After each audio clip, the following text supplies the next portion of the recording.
हरिओम श्रीराम अंबज्ञ। मी दुर्गेशसिंह जाधव, जळगाव उपासना केंद्र। 2003 पासून मी बापूंकडे येतोय काय बापूंनीच त्यांच्याकडे ओढून घेतलेला आहे मला आलेला हा अनुभव आत्ताच मागच्या आठवड्यातला आहे। साधारण 3 तारखेला 3 मार्च 2023ला मी माझे सकाळचे मार्केटची वगैरे कामं करून घरी पोहोचलो। 3:15 साडेतीनला मी घरी पोहोचलो। दुपारी 4 वाजेला माझ्या मोठ्या भावाच्या 2 मुलांचा क्लास असतो जळगावला। मुलाचं नाव नचिकेत आणि मुलीचं नाव अनुष्का। त्या दोघांना घेतलं बाईकवर आणि मी क्लासला यायला निघालो। 4ला डॉट त्यांचा क्लास सुरू होतो। तसं मी मुलं असताना जरा स्पीड कमीच ठेवतो गाडीचा, 40-45ने चालतो गाडी माझी। परंतु त्या दिवशी जरा लेट होत होतो म्हणून थोडं स्पीडने चालत होतो। 50-60च्या आसपास मी स्पीडने जात होतो आणि अचानक घरापासून 1.5-2 किलोमीटर पुढे आल्यानंतर गाडीत काहीतरी खडखड खडखड खडखड आवाज यायला लागला आणि 60 किलोमीटर पर आवरची जी माझी स्पीड होती ती कोणीतरी मागून ओढून माझ्या बाईकला थांबवतंय अशा पद्धतीने जाणवलं। मी मागे बसलेल्या मुलीला विचारलं की अनुष्का, तुझी बॅग जी पाठीला टांगली तिचा बेल्ट वगैरे चाकात घुसतोय का बघ, किंवा तुझी चप्पल सॅडल तर नाही लागत आहे चाकाला। ती बोलली की नाही काका, मी बॅग पुढे ठेवलेली आहे तर त्याच्यामुळे ती चाकात वगैरे काही अडकत नाही आहे। मी ब्रेकवर पाय दिलेला नव्हता। मी वळून बघतोय तर मला जाणवतंय काहीतरी ओढलं जातं आहे, पण समजत नाही आहे काय होतं आहे। मी गाडी कंट्रोल केली। एवढ्या ह्याच्यात साधारण 150-200 मीटर गाडी चालत होती, 60च्या स्पीडने चालत होती। ती बरोबर कंट्रोल करून साईडला लावली, साईडपट्टीवर।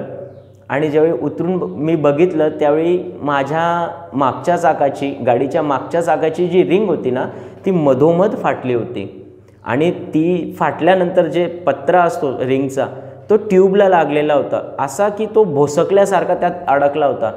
पण न ती फुटली ना त्याचा ब्लास्ट झाला, काहीच नाही। गाडी डिसबॅलन्स पण नाही झाली। एवढ्या स्पीडला असलेली गाडी एकदम व्यवस्थित ओढून थांबवल्यासारखी ती साईडला थांबली। कोण करू शकतं? फक्त आणि फक्त माझा बापूच, दुसरं कोणीच नाही। मी गाडी शांततेत साईडला लावली, मुलांना उतरवलं, घरी दादाला फोन केला की क्लासला लेट होतं आहे, तू मुलांना सोडायला ये।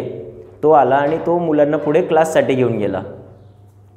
त्याच्यानंतर मी त्या स्पॉटवरून साधारण 7-8 किलोमीटर गॅरेज होतं तिथपर्यंत मी गाडी बसून चालवली, कमी स्पीडनेच चालवली, पण गाडीवर मी बसून ती गाडी चालवत आणली। तोपर्यंतसुद्धा तो टायर फुटला, ट्यूब फुटला नाही की ज्याच्यात ते पत्रा भोसकला गेलेला होता तरीसुद्धा तो फुटला नाही।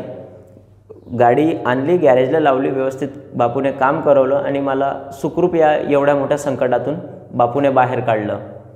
बापूंचे अनुभव खूप आलेले होते, पण आज तुम्हाला सांगण्यामागचं एकच कारण होतं की मागच्या महिन्यात KMCला आपण ऐकलं होतं की अनुभव संकीर्तन का करावं, अनुभव का सांगावे आणि का ऐकावे, की जे अनुभव आपण ऐकतो ना ते आपल्याला भोगावे लागत नाही। आणि असंच काहीसं 2 आठवड्याआधी माझ्या बाबतीत झालं होतं। हा इन्सिडन्स घडण्याच्या आधी मी ठाण्याच्या एका बापू भक्तांचा आपला असाच गाडीचा, बाईकचा ॲक्सिडेंट झालेला अनुभव मी ऐकला होता। आणि खरंच माझ्या बापूने डोंगरा एवढं दुःख असं सुपारी एवढं करून माझ्यासमोर ठेवलं होतं। अनुभव ऐकून बापूने माझ्याकडून ते भोगण्याचे कष्ट करून घेतले होते। त्याच्यामुळे मला ह्या ॲक्सिडेंटमध्ये बापूने सुखरूप बाहेर काढला होता। हरिओम श्रीराम अंबज्ञ।